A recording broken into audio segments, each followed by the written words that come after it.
పొందినటువంటి ఆబాలగోపాలం. ఆబాలగోపాలం అంటే పుణ్యానికి పవిత్రమైన స్థలం వైకుంఠం. వైకుంఠం చుట్టుపక్కల అది విశ్వం ఎంత వెడల్పుగా ఉంటుందో అంత వెడల్పుగా ఉంటుంది. ఆ వైకుంఠంలో ఎవరైతే ముక్తిని పొంది ఉంటారో, పరమాత్మ ద్వారా ముక్తిని గ్రహించి ఉంటారో, ఆ ముక్తిని పొందిన వారు అక్కడ నివాసం ఉంటారు. అంటే వారి ఆత్మలు అక్కడ ఉంటాయి. మనుషులు వారిగా ఉండరు, ఆత్మలు. ఆత్మలన్నీ కూడా అక్కడ పరమాత్మ నిత్యం ధ్యానిస్తూ సేవిస్తూ ఉంటుంది. అది ముక్తి పొందినవారు. ముక్తి పొందిన వారికి ఈ యొక్క స్వర్గం పొందిన వారికి తేడా ఉంటుంది. స్వర్గ సుఖాల కాలంలో స్వర్గంలో పోయి రంభా ఊరుస్తే వెనకతో వాళ్ళు ఏదో సరసలాపలు ఆడుకుంటూ వాళ్ళు విలాసలా ఉంటారు. అప్పుడు అది జీవితం కాదు.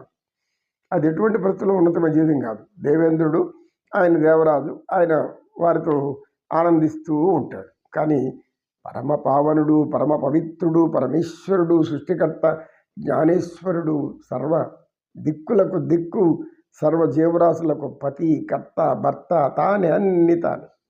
అటువంటి నారాయణుడు ఉండే ప్రదేశము ఆ వైకుంఠ నగరి. ఆ వైకుంఠ నగరిలో ఎవరెవరు ఉంటారంటే, ఎవరైతే నిత్యం భౌతిక విషయాల మీదంతా విడిచిపెట్టి బాంధవ్యాల మీదంతా కూడా అమితమైన ప్రేమ ఏమీ లేకుండా నటిస్తూ జీవిస్తూ పరమాత్ముడిని ధ్యేయంగా మనసులో పెట్టుకొని పరమాత్మతో ఆనందిస్తూ ఆయనతో లయం చేసుకొని ఆయన్నే ప్రేమిస్తూ ఆయన్నే ధ్యానిస్తూ ఆయనతో ఆడుకుంటూ ఆయనతో పాడుకుంటూ మురిసి మైమరచి పరవశించి తన్మయత్నం పొందినటువంటి వాళ్ళు మాత్రమే వైకుంఠపురానికి అర్హులు. అభినవ అంటే అందమైన అని, కౌముది అంటే వెన్నెల అని. అందమైన వెన్నెల లాంటిది అని గద.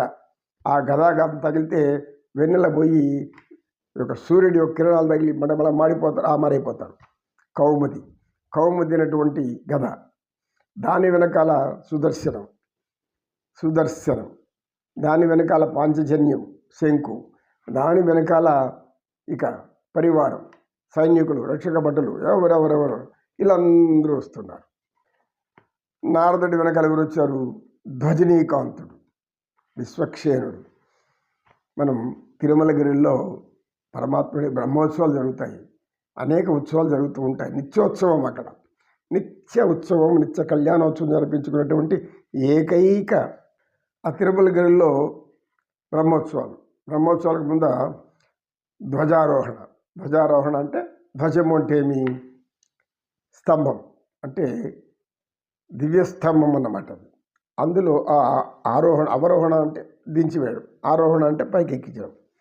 ఆ ముందు యుద్ధానికి సైన్యం బయలుదేరిన ఏదిగా ధ్వజ పతాకం ముందు వెళ్తూ ఉంటుందో ఆ విధంగా ఆ రోజు దానిని ఆ ధ్వజస్తంభానికి దాన్ని పైకి తీసుకుంటారు. బ్రాహ్మణులతో వేదమంత్రాలతో ధ్వజారోహణ చేస్తారు. ఇవన్నీ చేయడానికి ఎవరు ఉండాలి? ముందర ధ్వజనీకాంతుడు. ఎవరైనా పతాకాన్ని చేతపట్టుకొని మొత్తం పరిసరాలంతా కూడా చూస్తూ ఉంటాడు. ఆయన కన్ను 1000 సీసీ కెమెరాలు కూడా ఉండదు, 1,00,000 సీసీ కెమెరాల కన్నా కూడా ఇంకా అతి శక్తివంతంగా ఉంటుంది ఈ యొక్క సర్వ సైన్యాధ్యక్షుడు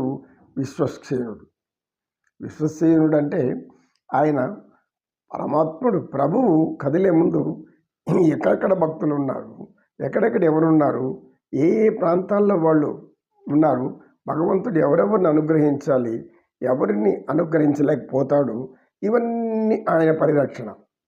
అంతేకాకుండా పరమాత్మకు ఏ విధమైనటువంటి అవక్షేపము అవరోధము కలగకూడదు. ఎటువంటి చిన్న సమస్య కూడా అక్కడ కనపడకూడదు. అలా చేయడం ఆయన బాధ్యత. ఎవరి బాధ్యత? సర్వ సైన్యాధ్యక్షుడు బాధ్యత. ధ్వజనీకాంతుడు అంటే మీ ధ్వజాన్ని భుజాన వేసుకొని సైన్యాధిపతిగా ముందు పరిరక్షణ చేస్తాడు. అంగరక్షకుడు. పరమాత్మకి ఎంత అంగరక్షకుడు అంటే ఆయనకి భగవంతుడు అన్నాక, రాజు అన్నాక రక్షకుడు ఉంటాడు, సైన్యాధ్యక్షుడు ఉంటాడు. సైన్యాధ్యక్షుడి పని ఏమి? ఆయన ఎప్పుడు కాపాడుతూ ఉండాలి. రాజుగారు ఎక్కడ ఏం చేస్తున్నాడు మనం చూస్తుంటాం. అనేక మంది నాయకుల్ని, ఈ నాయకులకి అనేక మంది గన్లు పెట్టుకొని ఉంటారు, తుపాకులు. ఆయన చుట్టూ తర్వాత బుల్లెట్ కవచం, బుల్లెట్ ప్రూఫ్ ధరించి. ఎందుకు? ఎవరైనా ఏమన్నా చేయొచ్చు. ఎవరైనా ఎందుకు ఏం చేస్తారు?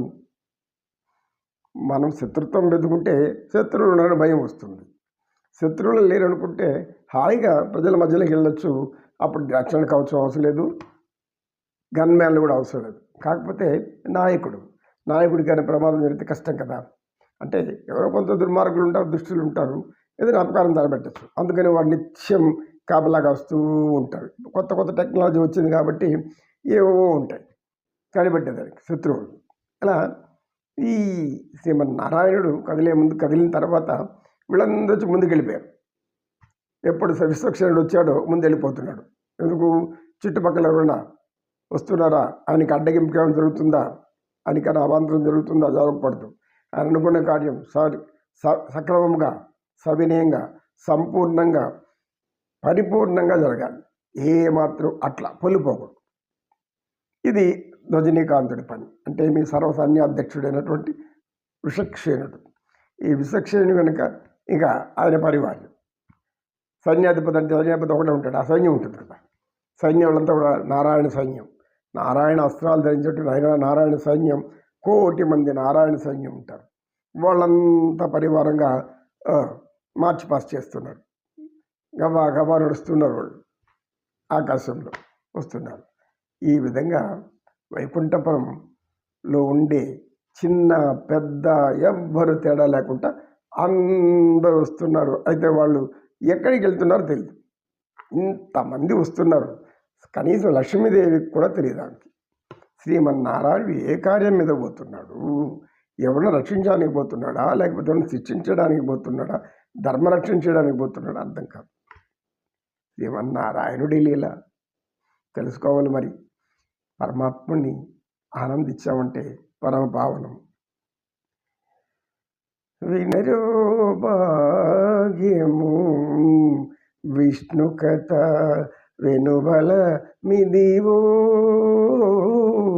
విష్ణు కథ వినరో భాగ్యం విష్ణు కథ.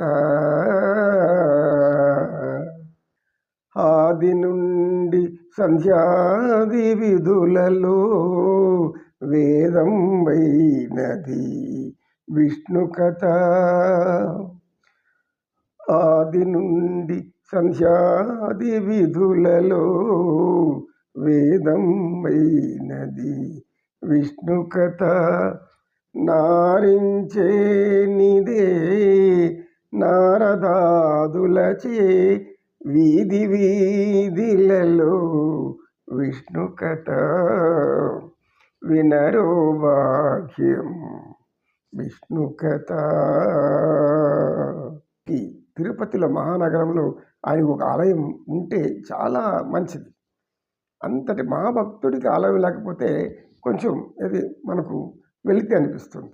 కనుక అధికారులు ఆలోచించి నిర్ణయం తీసుకోవాల్సి ఉంటుంది. నమో కృష్ణ నమో కృష్ణ. కృష్ణం వందే జగద్గురుం.